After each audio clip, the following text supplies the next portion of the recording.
Hello friends, welcome to Sara's world. இன்றைக்கி நம்ம சேனலில் சூப்பரான ஸ்நாக் வெரைட்டி ஒன்று தான் பார்க்க போகிறோம். அது பார்க்கறதுக்கு முன்னாடி நீங்கள் நம்ம சேனலை சப்ஸ்கிரைப் பண்ணலன்னா ப்ளீஸ் இப்போ பண்ணிடுங்க. வாங்க அது எப்படி பண்ணலங்கிறத பார்க்கலாம். இன்றைக்கி நம்ம சோமாஸ் ரெசிபி தான் பண்ண போகிறோம். அதுக்கு முதல்ல நான் 1.5 கப்பு மைதா எடுத்திருக்கேன். அதில் கொஞ்சம் உப்பு சேர்த்துட்டு கொஞ்சமாக மஞ்சள் தூள் சேர்த்துக்கலாம். ஒரு 2 ஸ்பூன் இல்லைன்னா 3 ஸ்பூன் ஆயிலை சூடு பண்ணிவிட்டு சூடான எண்ணெயை இந்த மாவில் சேர்த்துக்கலாம். சேர்த்து எல்லாமே நல்லா கலந்து விட்டுட்டு அதுக்கப்புறம் கொஞ்சம் கொஞ்சமாக தண்ணி சேர்த்து நல்லா பிசைஞ்சு எடுத்து வச்சுக்கலாம். சப்பாத்தி மாவு மாதிரி நல்லா திக்கான டோவாக இருக்கணும், அந்த மாதிரி பிசைஞ்சு எடுத்து வச்சுக்கலாம். இருக்கட்டும். அதுக்கப்புறம் நம்ம உள்ளே வைக்கிற ஸ்டஃபிங் ரெடி பண்ணிக்கலாம். அதுக்கு நான் குக்கர் வச்சுருக்கேன். அதில் தேவையான அளவு எண்ணெய் ஊற்றிக்கோங்க. 2 வெங்காயத்தை நல்லா பொடியாக நறுக்கி வச்சுருக்கேன், அதை இப்போ சேர்க்குறேன். சேர்த்துட்டு நல்லா வதக்கி விட்டுட்டே இருக்கலாம்.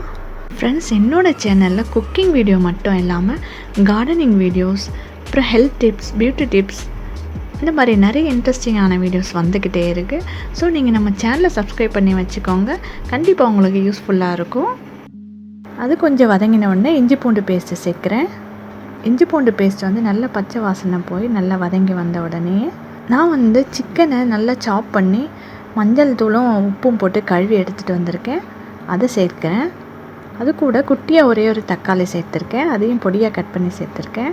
இது எல்லாமே சேர்த்து நல்லா வதக்கி விடுங்க.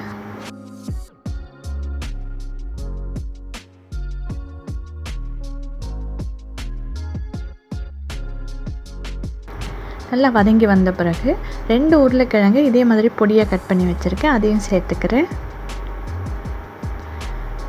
சேர்த்துட்டு நல்லா கலந்து விட்டுட்டு இதுக்கு தேவையான மசாலா எல்லாம் சேர்த்துடலாம். 1/4 ஸ்பூன் மஞ்சள் தூள், ஒரு 1.5 ஸ்பூன் மிளகாய்த்தூள், தேவையான அளவு உப்பு சேர்த்து நல்லா கலந்து விட்டுக்கலாம்.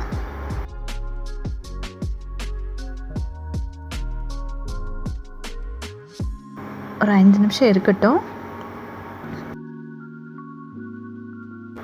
அதுக்கப்புறம் இது என்னென்னா, நான் தேங்காய் அரைச்சி எடுத்துகிட்டு வந்திருக்கேன். தேங்காயில் ஒரு 1/4 ஸ்பூன் சீரகம், 1/2 ஸ்பூன் சோம்பு, ஒரு 5 துண்டு தேங்காய் துண்டுகள் சேர்த்து எல்லாமே சேர்த்து அரைச்சி எடுத்துகிட்டு வந்திருக்கேன். அதிகமாக தண்ணி சேர்க்காமல் இந்த மாதிரி திக்கான பேஸ்ட்டாக அரைச்சி இது கூட சேர்த்துட்றேன். சேர்த்துட்டு எல்லாமே கலந்து விட்டுட்டு மூடி போட்டுடலாம். தண்ணி எதுவும் சேர்க்கக்கூடாது ஃப்ரெண்ட்ஸ். மூடி போட்டு ஒரு 2 விசில் இருந்தால் போதும், ஆஃப் பண்ணிடலாம். நம்ம ஸ்டஃபிங் இப்போ ரெடி ஆகிடுச்சு. ஓகே, அது கொஞ்சம் நேரம் கழித்து திறந்துட்டு நல்லா ஆற வைக்கலாம். ஸ்டஃபிங் நல்லா ஆறுனதுக்கப்புறமா அதில் சாப் பண்ண கொத்தமல்லியை தூவிக்கலாம். தூவிட்டு நல்லா மிக்ஸ் பண்ணிவிட்டு வச்சிடலாம். இப்போ நம்ம மாவு ரெடி பண்ணி வச்சுருந்தோம் இல்லையா, அதை எடுத்துக்கலாம். குட்டி குட்டி உருண்டையாக உருட்டி எடுத்து வச்சுக்கிட்டு அது சின்ன சைஸ் பூரி அளவுக்கு தேய்ச்சி எடுத்துக்கலாம். எடுத்துட்டு இந்த மாதிரி சோமாஸ் அச்சு கடைகளில் கிடைக்கும், அந்த மாதிரி வாங்கி வச்சுக்கோங்க. இந்த மாதிரி சோமாஸ் அச்சில் முதல்ல எண்ணெய் தேய்ச்சி ரெடியாக வச்சுக்கலாம். சின்ன சைஸ் பூரி செஞ்சுருக்கோம் இல்லையா, அதை எடுத்து இந்த அச்சு மேலே வச்சுட்டு அதுக்குள்ளே நம்ம ஸ்டஃபிங் ரெடி பண்ணி வச்சோம் இல்லையா, அதை உள்ளே வச்சு ஃபில் பண்ணிக்கலாம்.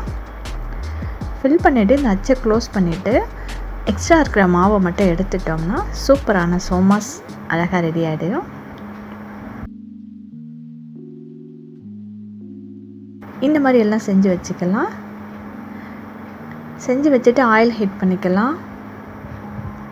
ஆயில் மீடியம் ஹீட் வந்தவுடனே நம்ம செஞ்சு வச்சுருக்க சோமாஸ் 4 நல்லா போட்டு பொரித்து எடுத்துக்கலாம். பாருங்கள் எப்படி சூப்பராக ரெடி ஆகிடுச்சுன்னு. இந்த சோமாஸ் ரொம்பவுமே டேஸ்டியாக இருக்கும் ஃப்ரெண்ட்ஸ். நான் சொன்ன இதே மெத்தடில் நீங்கள் செஞ்சு பாருங்கள். வித்தியாசமாகவும் இருக்கும், நல்ல டேஸ்டியாகவும் இருக்கும். செஞ்சு பார்த்துட்டு எப்படி வந்ததுங்கிறத எனக்கு கமெண்ட்டில் சொல்லுங்கள். ஓகே, இந்த ரெசிபி பிடிச்சிருந்தா ப்ளீஸ் என் சேனலை சப்ஸ்கிரைப் பண்ணுங்கள். மறக்காமல் உங்கள் ஃப்ரெண்ட்ஸ் அண்ட் ஃபேமிலிக்கும் ஷேர் பண்ணுங்கள். நெக்ஸ்ட்டு ஒரு இன்ட்ரெஸ்டிங்கான வீடியோவில் மீட் பண்ணலாம். தேங்க்யூ, பாய்.